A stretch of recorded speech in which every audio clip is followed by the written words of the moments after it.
Hi, welcome to the sweet table with me, Awa. Today I'm going to make Oreo fudge.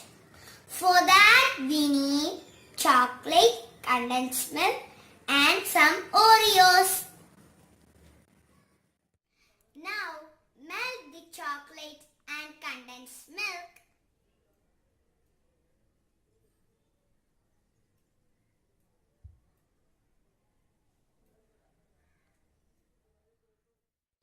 Now add the crushed Oreos.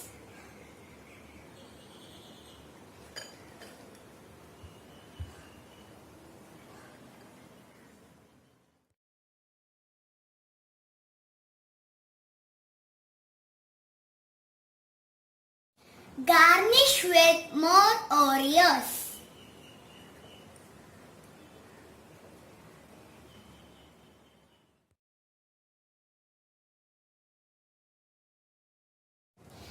Keep in the fridge till completely set.